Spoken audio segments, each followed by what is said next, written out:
Hello, Adam. How are you doing today? I'm incredible. Staten Island is beautiful. Ah, it's a beautiful Sunday in Staten Island, I'm sure, just like here in New Jersey too. There's So there's awesome. dolphins in the water, unicorns coming from the sky. It's all great. Okay, wait, It's wait, wait. it's a it's a it's a regular day in Staten Okay, Island. I'm sorry. In other There words, really are dolphins, but there's no unicorns. Dolphins I'll go with. In Staten Island, I can get with that one. Unicorns, yeah, I don't even think we got bloody unicorns in Colorado. Let's face it. That's true. well, well, here in Jersey we got beached whales. We're getting a lot of those these days, but Oh, which is kind of screwed up. Yeah, it's really nasty. yeah. Anyway, Adam, as you can see, we have a guest. Why don't you introduce our guest? Well, we have Chris Roberts. I think he's known by many other names, and I'm sure he can introduce himself as well. But uh, big person, I think at least in DEF CON, and has done a lot of research in the cybersecurity field and privacy, along with other vulnerabilities. Thank you. Pleasure to be hanging out here. Earlier Sunday morning for me. I'm based out of Colorado these days, so it is still cup of tea time for me. We haven't quite hit the Okay. cocktail hour, unfortunately. We're getting there, though. Well, well, Yeah. that's it for us in honor of you, because we know you're a big whiskey drinker, as everyone knows. We are drinking Scotch because it is just past noon here on the East Coast, and we have the new official security cocktail hour flasks, which, as we said, you will be receiving one as our honored guest as a thank you for spending time with us. So that'll be awesome. That'll be a ton of fun. I'll that'll have to make it. That'll have to make the trip out to DEF CON with me this year. Oh, excellent, Yeah. great. Oh hell yeah. At least the flasks are getting there. I'm not, but the Yeah, flasks there are. you go. Oh, wow. I think I'm going to road trip it again. It's every single bloody year. I find myself doing this. It gets to about this time of the year, and I'm like, oh, should I fly? Because flying is an hour from here to there. It's an hour. Oh, ouch. Yeah, that's short But, flights are but terrible these days. and that's the problem. But the challenge is the drive is just on that cusp of what is it, seven? Depends on how I drive. The shortest I've done it is 7 hours and change. The normal driving time is about 9-10 hours.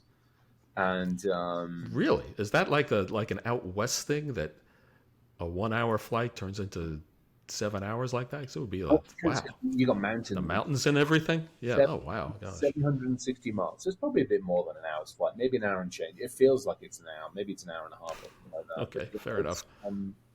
it's uh, it's not a bad flight, but the drive is just freaking gorgeous. I mean, you leave Denver, Yeah.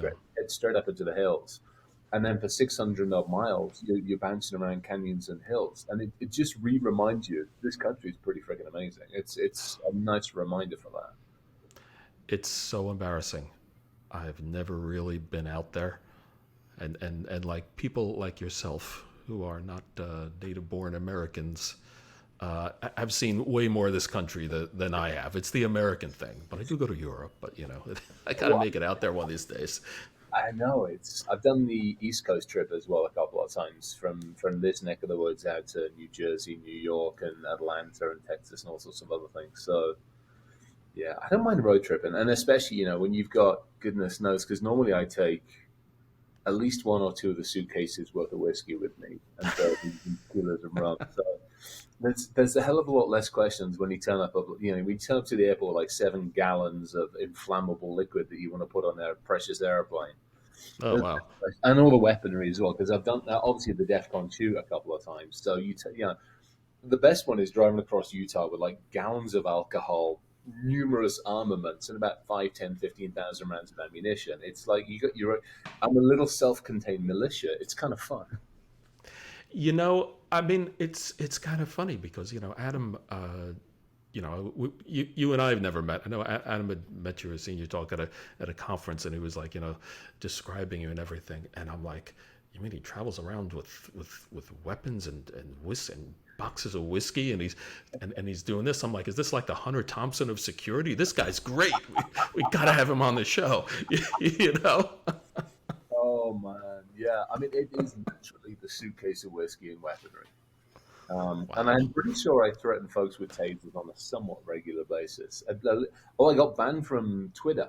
I'm Yeah, banned we I from saw saw that. that. Yeah. yeah. That was good. Yes. for threatening to spork somebody. Actually, I think over putting ice in their whiskey. I'm pretty sure it was. Do you, Sorry, this is Otis. Get out of my cup of tea. do you know what's That's Otis. funny? When I went to DEF CON, I started getting rid of all my social media, and I'll tell you a quick story why. I got a LinkedIn request, and it was from a woman, and she said to me, I know you're at DEF CON, I know where you are, blah blah blah. And I said, okay, great.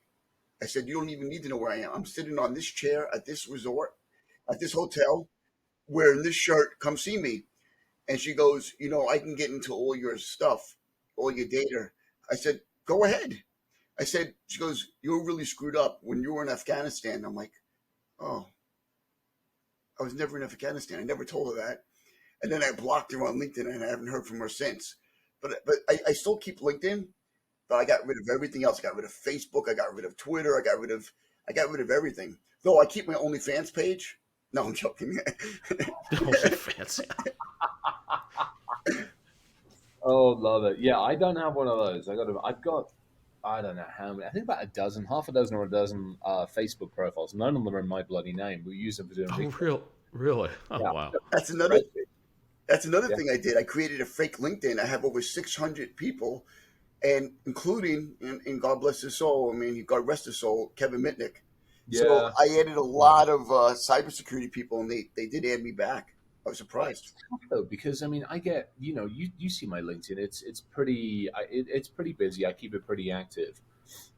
There are sometimes I will do a very cursory glance. I will just very quickly glance over and go, okay, is this something legit? There's sometimes I won't even do that, but there's other times it's like that trigger hits. You're like, especially I get a lot of. It seems to vary. I go through a very every now and again you get this plethora of very nice Asia Pacific ladies. I just got one. I was Yes. just talking about that. She's like, I love your background. I want to know more about you. I said, what Yeah, about me? yeah, And she hasn't answered me back yet. yeah, Meanwhile, her profile matched my profile somewhat. I work for a law firm. I work for this. I'm like, really good. yeah, yeah. They're some of them are crafty. Some of them are just too easy though, because I mean, it's you'll spend 2 minutes talking with them, and they're like, "Hey, I don't really want to check this. How about we talk on WhatsApp?" At which point I'm like, "And delete, block, report, block." I should say.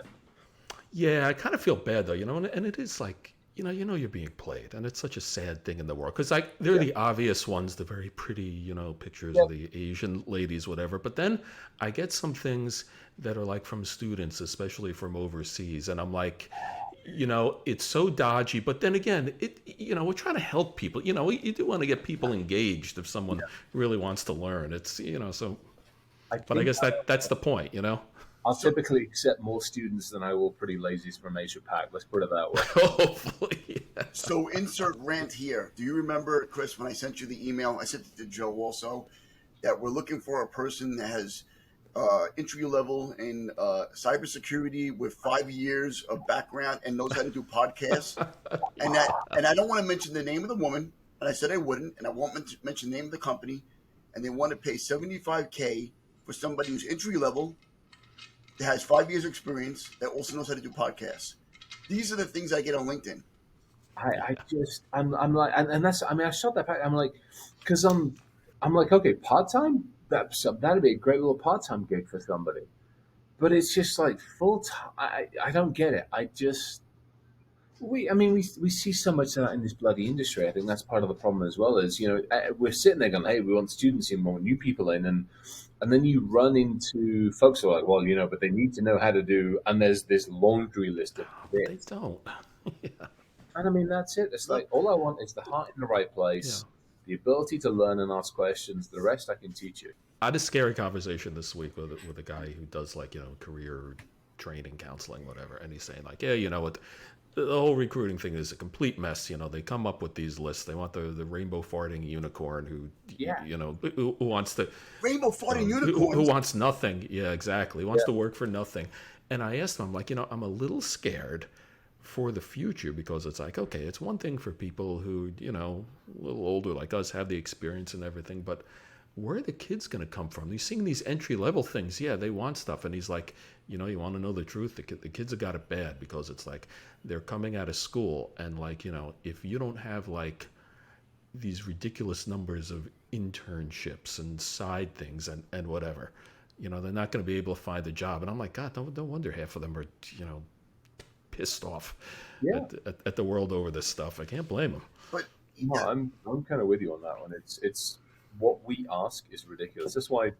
So from Boom, we brought a couple of folks. Our best recruiting avenue internally is actually the shipping desk. We're bringing A folks in, shipping desk. freaking awesome. Just love it. Again, logistics, the ability to think on your feet, all these other kind of things. And Oh, that's a good one. We like to poach from the help desk, but the yeah, I shipping mean desk, that's I the never thought about that. shipping desk was Okay, good. We anyway. just brought two people in from the outside on the IT side of the world. One is a former air stewardess, and again, one of those people that's able to think under pressure, think on their feet, very articulate, very good with humans. And then the other one we brought in, she was Mac Genius Bar. So again, amazing experience on that side of the house, and then just the ability now to teach her on the other side of the world. So it's kind of fun. And for me, again, it's just, okay, they're coming in with nothing. Brilliant. Now we get to teach them, our way, the right way, the ability to ask questions, break shit, figure it out, and off we go from there. Yeah, I was gonna say it's go funny ahead. you brought up stress. One of our previous guests just recently were talking about stress from doing incident response, and that's a really crazy place to be. Yeah. Incident response under fire, constantly worrying about the adversary. So stress is a really big part of cybersecurity, especially in IR. I had my, although it doesn't fit anymore. Yeah, I think it was like 3X, and now I'm down to a size large. I had my mental health hackers T-shirt, and I used to wear that pretty freaking proudly. And Mhm. I talk about a lot. I talk about that a lot on LinkedIn as well. Is just the state of mind, because it's the same thing. I mean, I've struggled for years. I still struggle. This buddy down here is the one that's kept me on this bloody planet, and it's the only thing Oh, really? that's kept me on this planet. Yeah, because so I wanted to ask you, I mean, you've obviously had a lot of adventures and stuff, but you're also a CISO, and you've been one for a long time. And rather than ask what keeps you up at night, more like, how do you stay calm? Because, a lot of guys burn out. Oh They, yeah. they say they've had enough. They just can't deal with it. But, you've been doing this for quite a while. I mean, how do you keep it steady? I think it's and this is only a recent learn, maybe the last X number of years, is the ability to just take that step back and say fuck it and separate. And I do that. I put something out a couple of years ago because I wasn't good at it, and I was getting toasty, and I still do every now and again. But the ability to say no, 6 o'clock at night. So I work 8 9 in the morning till say 6 at night. At 6 at night, I down tools. Unless the place is literally on fire, I down tools. I down tools until about 9 10 o'clock at night. That's my time to eat, to go for a bike ride, to hang out with the wolf mud, to look after me time, to go cook, to do some cooking, and basically to hang out. 10 at night, I'll start back up again. I'll check up on email. I'll check up on Slack. I'll check up on, I'll get LinkedIn posts ready for the following morning, and I'll do research. I'll screw around online. I'll go see what I can break into, whether it's bloody, anything transportation or His Excellency's camels over in Saudi Arabia. And then I work until 1 2 in the morning, and then I'm kind of done. I'll pick up a book for an hour or something like that. Saturday's day off. Again, unless the building's on fire, it's a day off. People know how to get hold of me on my mobile phone, and that's about as much as they need. Sundays, I'll get back at it. I'll do stuff like this. I will get back at email. I'll make sure that I'm ready and prepped for Monday morning. But that's been one of those, I need to take that step back. Plus, I think a lot of the help, honestly, has been this goofball. I've had him. He was rescued from 6 months old, and he's now 5. So for the last, I guess, 4.5 years, I've had, I guess, the necessary emotional sponge, we say, where I can literally curl up with him, and the world goes away for a little while. He stopped me from walking outside a number of times. Really? And Wow. Oh, yeah, okay. he's, yeah, I owe him more than I could probably ever, more than he will ever probably realize. That's Oh, a that's great. that's a dose of reality that Yeah. people don't understand. Everyone sees any of us, but like you, like everyone knows you as like the tough guy and everything. Yeah, At the end of the day, and this is not to dismiss or say something negative, but you have those weaknesses where we all try to, we all try to live in this world that's so complicated and so tedious and so Well, frustrating look, sometimes. everyone's human too. Oh I mean, yeah. you know, I Well, mean, God, Joe, you know what Life, I went through. I just went through I something. know, yeah, I know. You know, you got stuff yeah, to deal life, with. life sucks. I mean, it's, I have a daughter I haven't talked with in probably a year and a half now, and I Oh don't know God. why. I have no, I mean, I do to some degree. I caught her in a lie and I called her on it, and she didn't want to face consequences, so it was simpler for her to go back to her mother's. That's torn me up. And then February, I got nailed with diabetes, which is, I got the full time patch on, and the system that goes into there. I got nailed with that, and I'm still trying to figure that. The nice thing about it is as a hacker, I get to now hack my own body to try and figure out what works and what doesn't. So there's some upside to it, but yeah, Chris, yeah, I was gonna say. So I have diabetes. I have my child is 18 years old, and I've had it since they were born. But that's another whole story. But I'll tell you, talking about hacking, I'll yeah. bring up a quick thing. My father-in-law has a pacemaker, and then one Oh, day he was having problems, and we were wondering. And I'm also an EMT, and I said to my father, "Look, you're going to the hospital." It ended up being somebody overclocked his pacemaker remotely through a portal, and nobody knows who did it. And I said, BS, it's got to be auditing. They said, believe it or not, they log into the portal. It doesn't necessarily log who did it. I'm not yeah, saying it was a hacker. That's crazy. I'm saying Still. somebody made a mistake and no one yeah, can. and they have Thank God no, he's still alive, but yeah. this is the complicated world that we live in. I was working with technical services division, and people can Google which agency that was with. I was TSD, and we got the call that our vice president from a number of years ago was running a pacemaker, and it was we figured out the vulnerabilities in that one. Same thing, real fast, and I mean the amount of hoo-ha and red tape that we had to go through to get that more efficiently controlled, shall we say, was ridiculous. And this was 10, 15 years ago, something like that. Yeah, I mean, it was, I mean, we were, I mean, back then we were screwing around with Tempest and a whole bunch of other stuff that we were messing with, and we were realizing what we Tempest. could. Yeah. Yeah, yeah, there we go. We're going back. Tempest, Ant Farm, and some of the early stuff that we were working with the agencies on building. And I mean, we were pulling all sorts of signal stuff out of all sorts of things, and pacemaker came up back then, and and even in our own industry, we lost some absolutely amazing people because of medical device failures, and it sucks. Absolutely sucks. You got me into another question. All right. Yeah, So, what are your feelings about these messaging apps like WhatsApp and Signal? So we just had multiple conversations with multiple guests about this. Do yeah. you trust WhatsApp? Do you think it's edge to edge or end to end? Do you think I, Signal's better? I'm Signal. If I've got anything that has to be said in outside of a skip but inside of a controlled environment, it's Signal. Now, saying that, Signal sits on top of a telephone. This Right. is about as secure as fucking Swiss cheese. Yeah, Let's the be honest. endpoint's always But, vulnerable. yeah. Yeah. And that's the challenge: is I have a secure application, Signal in this case. I know that anything that is inside there is inside there. But if somebody's overlaid a keyboard, if somebody has any kind of logging, if somebody has any kind of 10 different ways of breaking that phone, then that's compromised from an endpoint standpoint, not an application standpoint. So I like Signal. I use it. WhatsApp, I don't trust. I know on the person to person, end to end is meant to be. I have a lack of trust of it for a variety of reasons, but Signal I've got a lot more faith in. Let's put it that way. Yeah, you see, I'm in that camp too. You know, I mean, obviously, there's the inherent limitations of the operating system you're running on, but when it comes from Signal to WhatsApp, it's like there's, it's like I've heard that WhatsApp has gotten much better Yeah, technically, that it really is end to end. Although, and I've said this on previous shows, it's like it's still Facebook. I mean, not the best reputation in the world. And when I go to install, even when I travel, like when I do travel internationally, people say, "Oh, you're on WhatsApp. You have WhatsApp."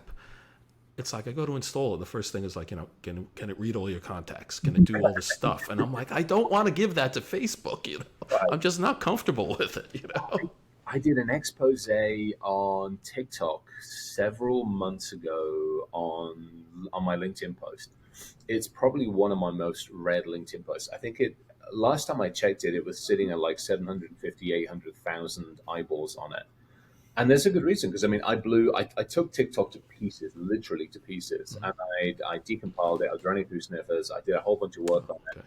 I had it running on a couple of virtual systems. I did the forensics before and after. I had my forensics image, installed it, gave it the permissions that most people give it because I looked up online and all this kind of good stuff, and then did forensics on exactly. And I mean, it was nasty ass shit. But Really. to your point, I mean, when I got kicked off of Twitter, I'm like, oh, I'll put whatever Threads is on. I had Threads for a week and a half, maybe 2 weeks, and then I did the same thing, and I'm like, and that's coming off too. Yeah. Yeah, not pretty. Just, I mean, that's Instagram's shenanigans, and that same thing. I mean, it's I put up with LinkedIn because for me, LinkedIn is about as close as I can get to talking with as many people as possible around the globe without having emails and text messages, and it's kind of fun and it's cathartic. I get to put fun posts up. I get to put for me. I mean, we talked about it briefly. You know, this whole bringing new people into this industry. I don't want people making the same fucking mistakes I made. I want people, if they're going to trip up and they're going to bash themselves and they're going to get scars, I want them to be new scars, not the same mistakes I made. So the more I put out there about, hey, look, this is the screw up I made. Don't sign documentation unless your lawyers looked at it. You know, don't do this, think about this. You know, look before you leap kind of mentality. Then if I can put that out there and people learn, that's all I can ask for. That was the issue. But was that 3 years ago? I think that was when that happened. Was that 3 or 4? Was it longer? Less than What's that? 7.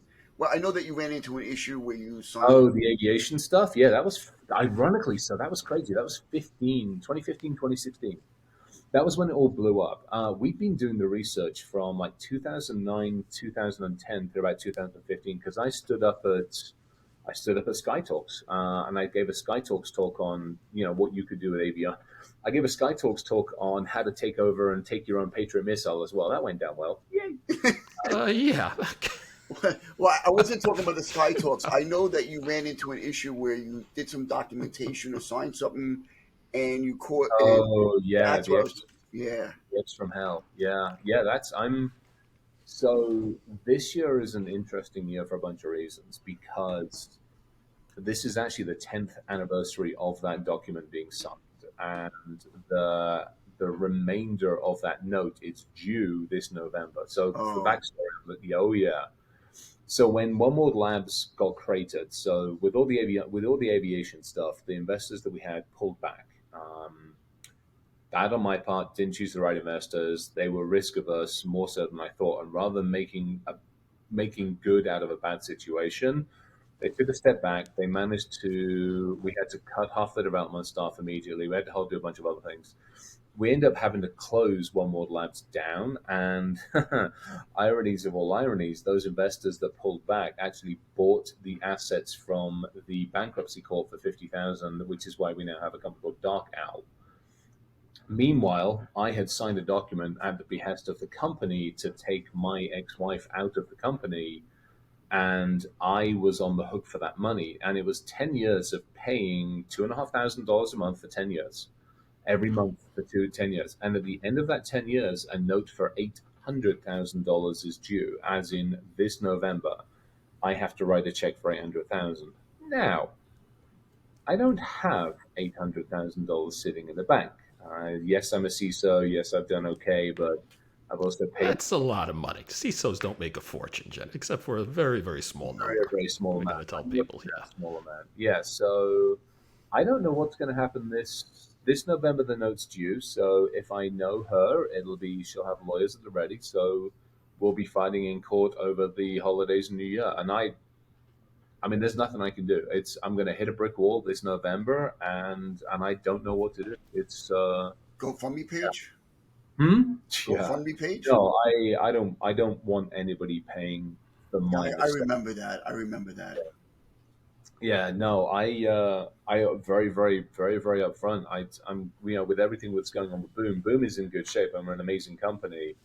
But like anything, we're in a funding situation, and we'll see where that goes, and see where the company goes, and everything else. Between that and also this debt that's coming up, and a few other things, there's a part of me that might just say, "Fuck it," stick a backpack on, and just wander off somewhere in New Zealand and spend a couple of years doing laps around New Zealand. I don't know. To be determined. Wow. Yeah, it's I want to be playful and say there's a lot of sheep there, but I also realize that you're going through a lot, and Yeah. that's what people don't realize is that some people try to get to that next level. Some people are complacent and they love doing cybersecurity and they go to work every day and they go home. Some Hmm. people want to get to that next level, want to get to the enhance. They want to move up in the field. They want to polish their Hmm. skills. They want to be Yeah. really intricate, a really good part of the community. And that's Yeah. and that's how I understood you, especially in the Hmm. Sky Talks when you threatened to break somebody's phone in half and they recorded it. And that's how I remembered you, right? I'm sitting in there, and let me tell you a funny story. I'm sitting in there, and we're talking about I couldn't believe it. It was a talk about how law firms are getting compromised, Yeah. and I worked for the law firm, not that law firm, another law firm, Yeah. another law firm Yeah. that they were talking about, and how it looked like one of the attorneys was exfiltrating data. Not for my law firm, but I worked at another one. And Yeah. then somebody says, "Does anybody here have challenge coins?" And I said, "Yeah, I have a challenge coin. Anybody want to trade?" Anybody who raised their hand is a law enforcement agent. I'm like, "No, I'm not. I work for a law firm." But Yeah. I'm standing on the side, nothing to do with that. And like, if any of you pull out your cell phones, I'll break them in half. And then I'm like, "Oh, sorry." Pretty much. Yeah. No, it was Sky Talks. Sky Talks. We were because it was run by 303. So I mean that's family first and foremost. 303 is one of the originating founding parts of the organization for DEF CON. And it was run by that, and it was kind of an offshoot. Again, it was several reasons. You think that's why B-Sides turned up. I mean, B-Sides is now this global phenomenon, and it turned up because so many of us were getting rejected from Black Hat and to some degree DEF CON. And so you're sitting there with some amazing talks, and Sky Talks was the same way. Sky Talks was what I loved about Sky Talks was you could come in and sit in front of a bunch of agents and a bunch of everybody and just pour your heart out. You could turn around and say, hey, look, this is how I took over. In my case, this is how I took over, avionics systems, shipping systems, mass missile systems. This is how we broke into cows. This is how we took out the entire dairies, and NASA and stuff like that. So being able to actually have that safe space was pretty sacrilegious to it. Was pretty we took it very, very seriously. So we would patrol. I mean, you were 100% correct. We would patrol and make sure nobody was recording because Yeah. it was safe And space. not only let's be honest, right? Not only are there law enforcement agents in there, there's also nation states sitting in those Oh yeah, audiences too. we were talking about Cyber Week off camera. I had a couple of years ago. I was at a Cyber Week again. I was out there and I'm sitting down. And I think I'd gotten off stage. I was talking about something. I was talking about hacking the human body. It was bio and nanotech hacking. And I'm sitting there in like backstage area, and it's all open. I have the whiskey case out with me, and literally, I get a number of individuals come and sit down all around me, and it's the entire Chinese delegation. Yeah, yeah. And I'm like, this is going to be Hi, interesting. guys.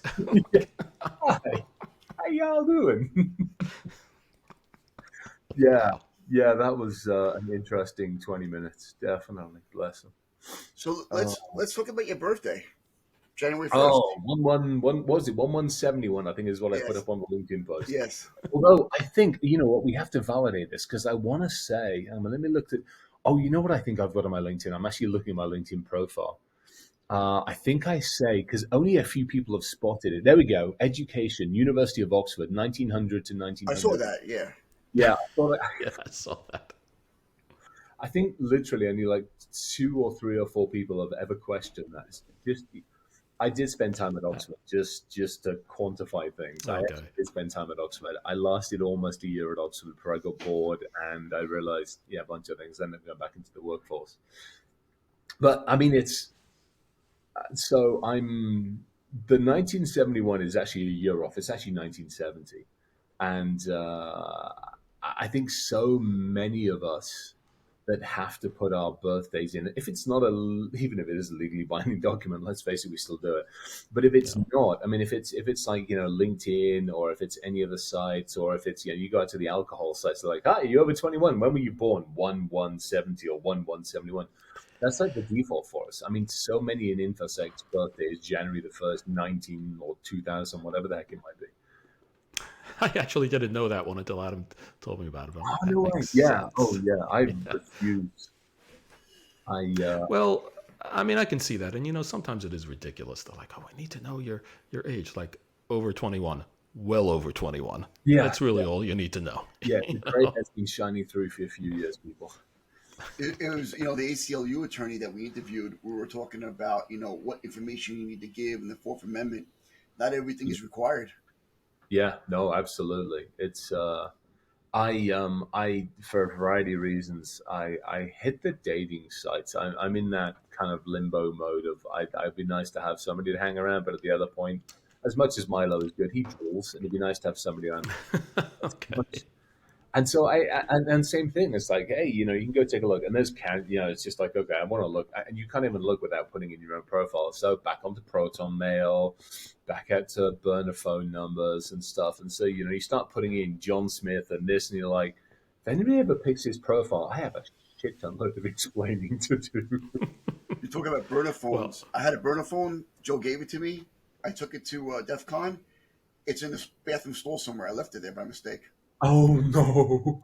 Oh my gosh, you're making it easy. God. yeah, Yeah. that probably ended up on the wall of sheep or something. Somebody used it somewhere. Let's face it. That's Oh, great. I do remember, speaking of Wall of Sheep, it was years and years and years ago. It was probably, gosh, 15 years ago.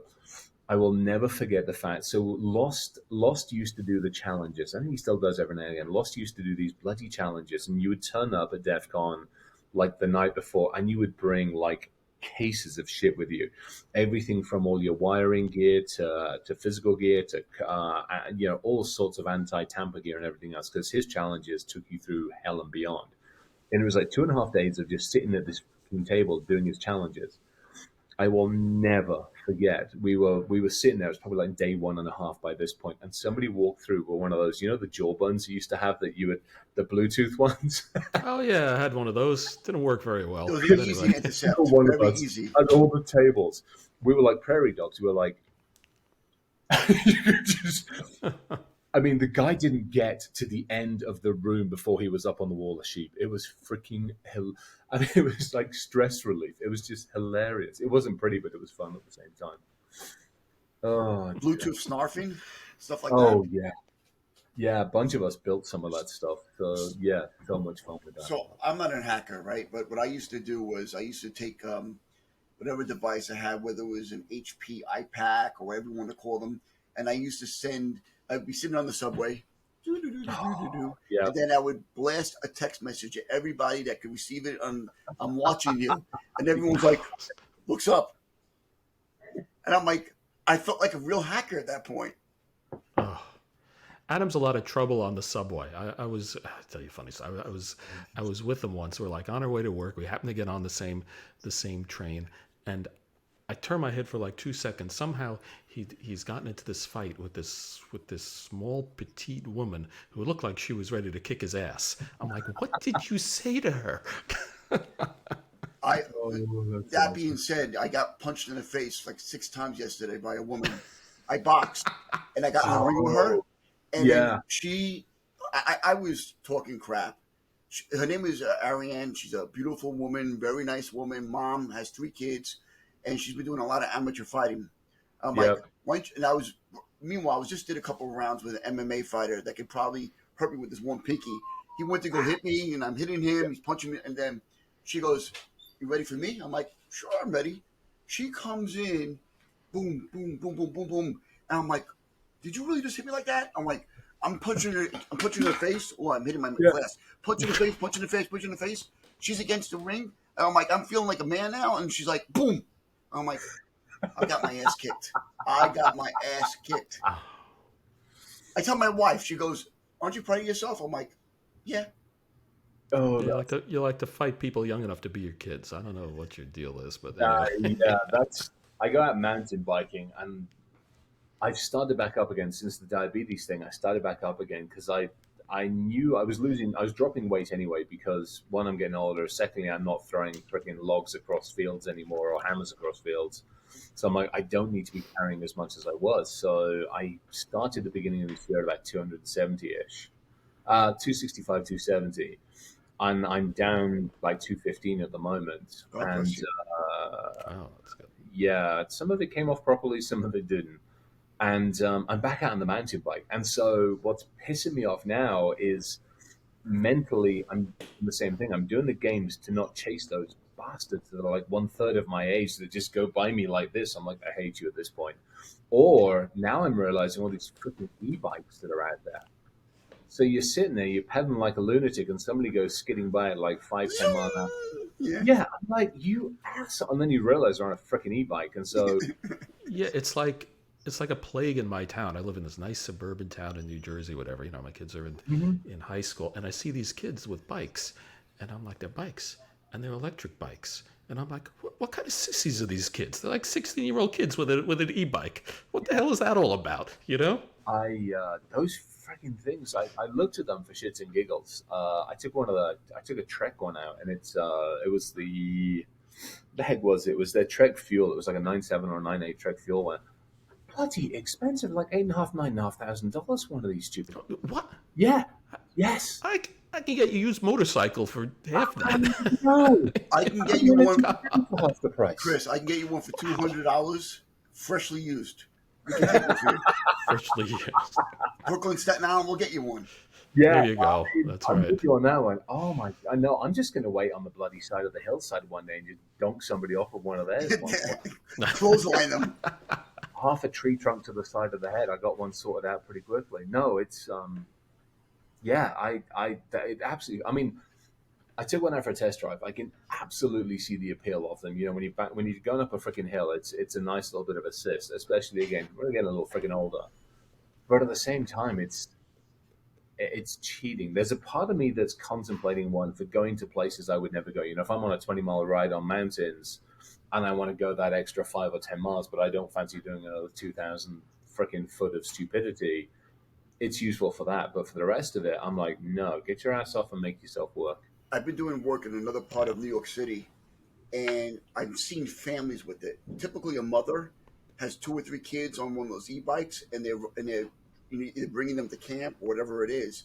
And it's funny Uh, because when I was in Bermuda, they were doing the same thing with with the scooters. yeah, yeah, yeah, It's yeah. very expensive to own a car, and you have to be a resident of Bermuda to own it. And usually, if you import a car, back then at least, the tax was 100% of what the car was. So if the car was 100%? so if the car was 70,000, the tax on that was 70,000. You had to pay $140,000 for a car imported, Oh, not a car wow. bought on the island. And most Wow. people can't afford cars, and the island's really small. I mean, Yeah, I'd be venturing to guess that that island is smaller than Staten Island. But anyway, what the yeah. mothers were doing was one And kid, not as beautiful. of course, one kid was in the basket, one kid was on her back, one kid was Hmm. hanging onto the other kid, and they're driving around the island, bringing the kids to the supermarket and everything else. So Yeah. that's really how it works. What are you gonna do? Ju- No, it's my father was out in while he was still alive. He was out in Thailand. He was on one of the islands in Thailand, and the same thing. There were no cars on the island. Everybody got around on these little 50cc scooters, and I mean, you could buy those on Alibaba for a couple of $100 and get it shipped and put it together. And pretty much that's what he did. And, I mean, the pathways on the island were probably no wider than this freaking laptop I'm working on. Mhm. But I mean, yeah, that was it. That was method. To your point, it was method of transport for the family and the groceries and everything in between, and it worked. Wait till the scooters become more IoT devices. We can start hacking them and turning them on, and then making them go forward and backwards. Do you I do would you say do you believe in unicorns? Just curious. real life ones, no. Preferably ones that are actually sitting in a realm somewhere, kind of like dragons. At some point, it'd be nice to think there is a universe. There's one person I know that believes in unicorns, and I've been trying to get them on the show. And I've been trying to.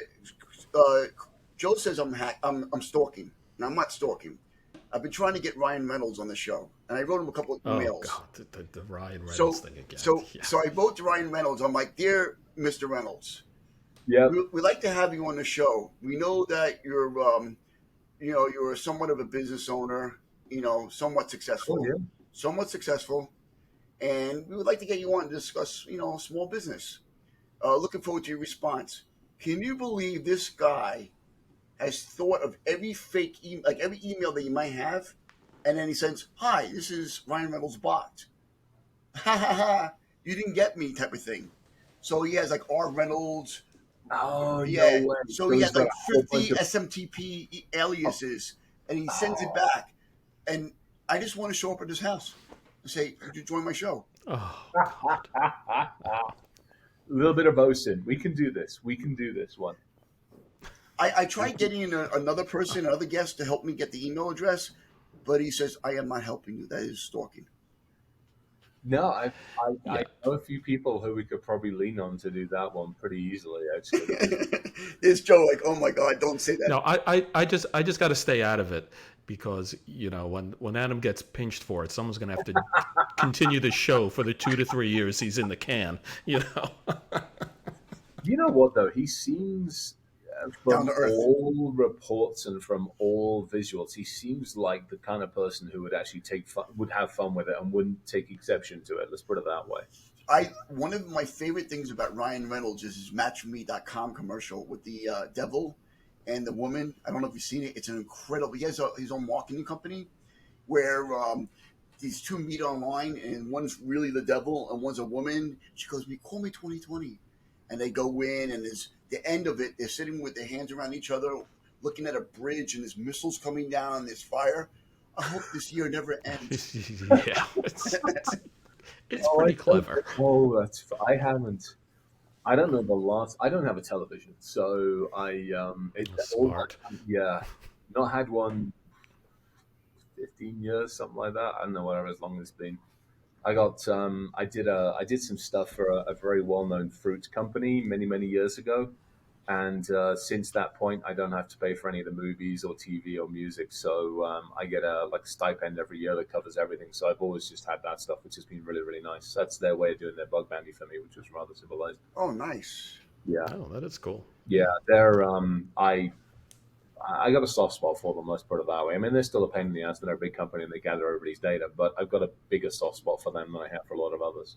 You're bringing up another good point. People have soft spots for certain companies, even though they don't necessarily agree with the policies and the way they handle things. And that's what the ACLU attorney said. She said, you know, I know that these companies gather my data, but I still want the technology. Well, also, you gotta live your life. Like you talk about LinkedIn. I mean, LinkedIn is the only social media I use. It's because you don't have a choice. Yeah, I mean, these yeah. days, if you're going to be, in any profession, it just is what it is. Yeah, I mean, I mean, perfect example. So the Tinkerers group, there's a couple of hundred of us now that are like senior leadership CISO founders, and there were three or four of us to put it together. We got everything on Slack. I mean, it's our way of coordinating everything. And then I was out with the Merlin group this last week, and they came into town. They did like the Merlin Safari. It's actually pretty awesome. They brought in a whole bunch of their portfolio companies, and we did like speed dating one evening. And then they took No, a bunch that's of the cool. folks down and did some cool stuff with them. I hung out because there were two or three companies I actually wanted to talk with. But all of the coordination was done ironically over WhatsApp. So all the pictures were there, I mean, there wasn't anything that I would consider privacy related, but all the coordination was done over WhatsApp. And LinkedIn. I mean, shoot, the amount of coordination I do on that platform for conferences and where I'm going to be, you're right. You almost have to pick your poison, and that's where to me the 1171 or 1170 comes into play because I'll put enough of me out there to be dangerous, but it's using an email that I can manage and control. It's a throwaway email that I've had for donkey's years. It's using address information that's maybe not quite as accurate as everybody would like it to be and stuff like that. But that's because we're in this industry. Unfortunately, I look at so many people like, yeah, I'm just going to put all of my personal information out there. I know. Yeah. I Yeah. wish we could help everybody, not just around us, but 7.5, 8 billion people on the planet, just to think a little bit more before they do put more of themselves online. It's one of my wishes. We all have these vices. We all do things that are stupid, and we know they're stupid when we do it, and then we don't Mhm. worry about it until we actually get put into that precarious position. I worked for a company, and when I worked for that company, um, I sent the password for a certain software as a service site via Hmm. Signal. And the person that I worked for actually reprimanded me and said, "Why didn't you send it via email?" I said, "Because I'm not even joking. I showed this to Joe, and and Joe wasn't the guy, by the way. Joe has been probably No, it wasn't me. Joe is probably one of the best bosses I ever worked for. Um, but I said, what do you mean? He goes, we're not the NSA. I go, exactly. Not Yeah. that so I'm like, you're reprimanding me for putting a password through Signal, which is hopefully a better, medium to communicate instead of email, clear Oh, text, yes. basically, unless the server is encrypted and that email Yeah. never comes yet. I mean, but we know it can be found. But Oh, yeah. Signal, Well, yeah. people don't get it. They don't understand the things to the depths that we do, or even at a much shallower depth. It's like half the people in the world think Facebook is the internet. It's their only thing. My father thinks Safari is the internet. I mean, they just Yep. don't get what's going on. Yeah. Well, I think you, Chris, I think you and I share the same way to communicate. I think I saw you once talking about sending messages via carrier pigeon. Let's be honest. Oh, Let's yeah. be honest. That's one of the most secure ways to send things. As long as that pigeon identifies the recipient and the sender, nobody else is getting that. And back when the World Cup was I think it was in Brazil. I think it was there, Yeah. and they were talking about. They were joking that they were sending data on USB drives, and the data was being sent faster by carrier pigeon than the internet in Brazil. Not surprising. I made the newspapers in this neck of the woods, gosh, several years ago. I got brought into a breach situation, and it was at a liquor store, big box liquor store. And they got their ass handed to them, and in order to carry on, because they were like, "We got to keep doing business." I'm like, then plug the old system in, which was their. So the card swipe, the old card swipe system was the one where you used to swipe it. It would dial up, validate, and then come back, but it was completely separate. It was literally a card swipe with a phone line straight out to the PBX that went Track out two to. cards. Those track two cards.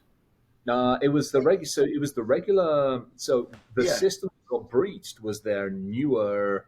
It was the standard shit that you see everywhere these days. You walk up and you swipe your card, and it goes to the computer, and then the computer does whatever it yeah. does. But what I did is I said, "You want to continue to do business? Put the old system back in place." And they're like, "How do you mean?" I'm like, "Go back to the modem because it's more secure." Because it was an absolutely because their infrastructure had been breached. So we were playing chase down the systems and a bunch of other things. They obviously need to keep doing business, so they were like, we can't use the card. How do we can take cash, but 50% of people don't know what cash is these days. 75%. I'm like, well, then put the modem back in. And they were like, I'm like, seriously, put the modem because it is a standalone. It was a card swipe device that had a phone line, and that phone line Oh, went I get it. I get it. I get Yeah. it. it I went get straight it. to the internet. I mean, The it went old straight. style point of sale Yeah, the old systems. style ones where you basically swipe it, you wait 30 seconds while it dial up, so it gives you. And I'm like, put that back in. That actually made the newspapers because basically downgrading your technology to an old mode Yeah. was safer than today's tech, and there's something to be said for something with that. Yeah. Yeah, I mean, I have to admit, it's true. We have to live in the real world, and as Mhm. security people, we got to deal with this new stuff and do all of it. But I'll tell you, I mean, maybe you got the dogs. My little relaxing thing is, it's Sunday afternoon here. Later on, it's nice out. I'm gonna take my old car that's from the '80s, that has no black box, that has no electronics, and probably leave I won't leave my cell phone at home, so the damn thing might break down, but I will turn it off and just be free from most stuff for an hour or What do so. you have? I'm also I'm a petrol head as well. What do you got? I have a 911 SC, a Porsche. Oh, Yeah, that's there great. we go. Yeah. Yeah, as old Yeah. school as it No, gets. that's not A true. lot of fun. I got a What? better older car. I have a 2000 Toyota Corolla Oh, with there we go. with Listen, with manual windows. That's one of my cars I The have. manual windows. I'm God. like my actually, so my kids didn't know any better because my grandmother gave me that car also, and we were using that car, and my kids were like rolling down the window, and then my What's that? and then my and then my and then my in-laws had a Rogue, and they go, Dad, you can hit this button and the windows go up and down. But let me tell you why my grandmother went out of her way, and she's moved on. But let me tell you why my grandmother got the windows like that. She was like, if I ever end up in a lake, at least I can roll down the window. So I'm yeah. like, That's actually kind of true. Yeah, I'm like, that is wow, true. she was a little bit of a hacker kind of then back then. Smart move. Uh, That's smart. The Yeah. question is, how often do you end up in the lake? Hopefully not too often, because if you I don't do, know. What was your grandmother a big drinker? No, like, she wasn't. She never drank a day in her life. Maybe she needed it. smart move. I have my boss at the moment has he has two 356s. Um, oh, yeah, wow. not one but two. He's got one in Texas and one in Colorado, and they are. I mean, you know those. I mean, so Yeah, years ago, I that's took a break cool. from this industry, and I'm very fortunate. When I was back in the UK, I used to rally drive, and so I have Oh, nice. FCA, RAC, and a bunch of other licenses. So I came to the US. I took a break from this industry early mid 2000s and went climbing for 6 months. Came back, went worked in a climbing gym, and then also I taught racing, and I still keep that up. I still do stuff. I still do stuff with Mercedes AMG, the schools. But I actually taught. Oh, cool. I taught at the Porsche driving schools for about 6 7 months, and I have a soft spot for the 911s. It was, I mean, number one, they were the yuppie killers. Back in the UK, we called them yuppie killers.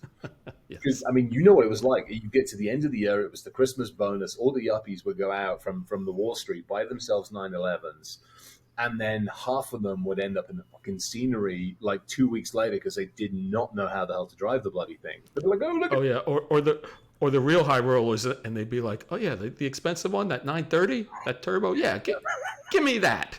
Yeah, wow!" yeah, exactly. Hey Joe, Oh, I mean, love those things. let's sign up for Chris's school. Let's go do some racing.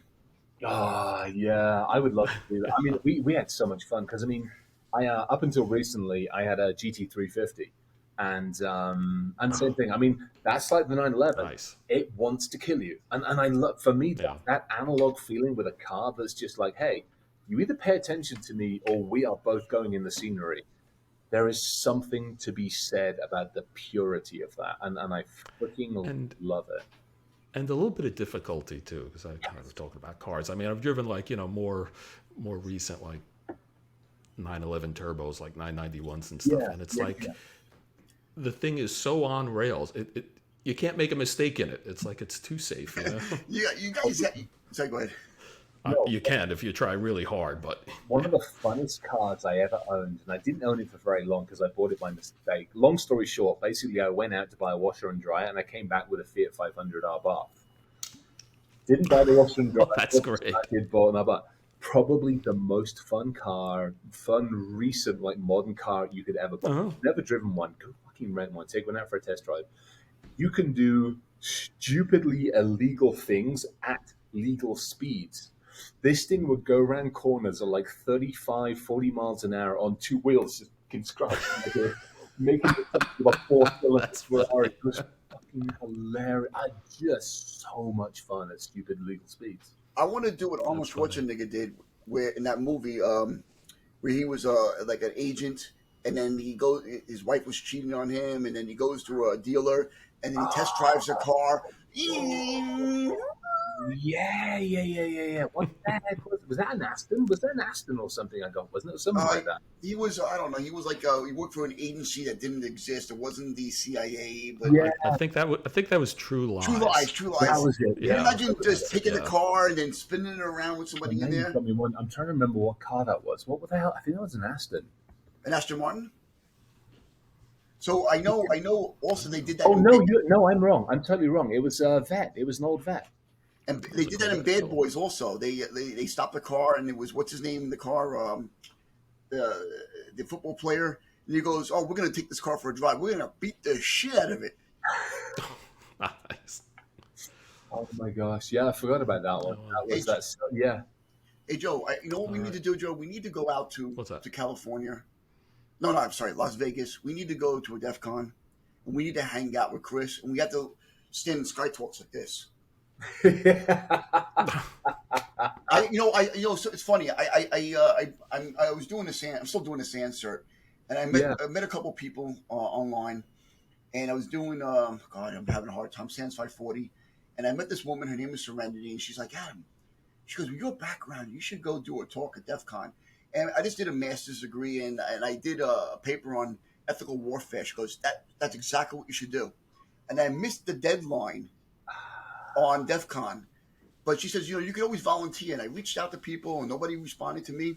But yeah, I don't know why. I did the email addresses and everything else. No one Yeah, responded to me. But I'm gonna reach out to you individually, and then we're gonna hang out at DEF CON, and yeah. We we're need gonna to do. start Actually, drinking everywhere. you know what you need to do. Honestly, as much as don't get me wrong, as much as I like DEF CON, it's Besides, I would do BSET. Actually, honestly, what I would do, try and get up to Grand Rapids. Come up to GERCON up in Grand Rapids. It's smaller. There's 2,000 people up there. It's in Grand Rapids, so it's civilized. In other words, it's not in the middle of fucking summer heat at 120 degrees in the middle of Las Vegas. To be honest, I like the intimacy of the conference way, way more. I love DEF CON. Is good to see family, but it's just gotten too big, too crazy. Big. I also don't like all the politics and all of some of the village selection stuff they've done. oh This yeah, last yeah. year is a little not quite where I'm not running it. I know the folks that are, and I know they're doing the best. And no matter what they do, they will never please everybody. But there are a few things I'm like, hey, you probably could have done something a bit different. I love GERCON. GERCON is a great leveler, and it's in September, October timeframe, and it's freaking awesome. Grand Rapids is a really nice place. We know all the bars there. We take over Zeds or Z's. Chris Payne runs it, and it's just a freaking awesome place. And you get so many of us that it's like home for a lot. I mean, that's part of the reason I have their bloody symbol on my arm, as well as among the other things. Oh, man, we'll talk offline that about sounds cool. that. Yeah, we'll definitely have to. If you can get up, it's 2 days. It's on like a Thursday, Friday typically, and it's I have so much love for that conference. So much love for it.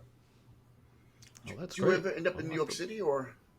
Yeah, I'm actually out there. I am out in that neck of the woods. Yeah, we'll have to catch up. When am I out there? Hang on. I'm out there 22nd to the 24th of August. I'm actually going to be in Times Square. I got a conference. I'm giving a talk. Sorry to hear that. God, but anyway. I know.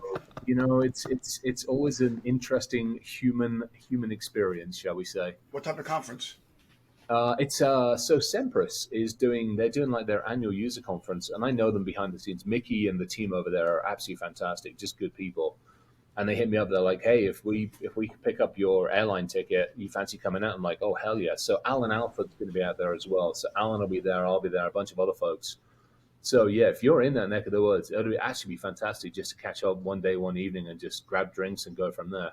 Yeah, we'll definitely. Yeah, for that, Adam might actually leave Staten Island and come into town. I just left Staten Island for you. Meanwhile, you left your credit card at a bar. Yeah, thanks for. Yeah, I know. Well, there might have been a little bit of drinking involved. What can I say? The thing is, I will probably bring some stuff with me, but I mean, I was going to say it's New York. I know where to pick up all the good stuff, but I also know the New York prices of it. I'll bring stuff with me. Yeah, it's a little out of hand. Cool. Yeah. All right. Well, with that, I think it's time to kind of wrap it up. This has been a lot of fun. Yeah. Thoroughly I'll tell you. enjoyed it. Thank you. Thoroughly Right. enjoyed it. Oh, thanks for coming on, Adam. Any last thoughts Well, on your part? let me just put a couple string words together: unicorns, ethical warfare,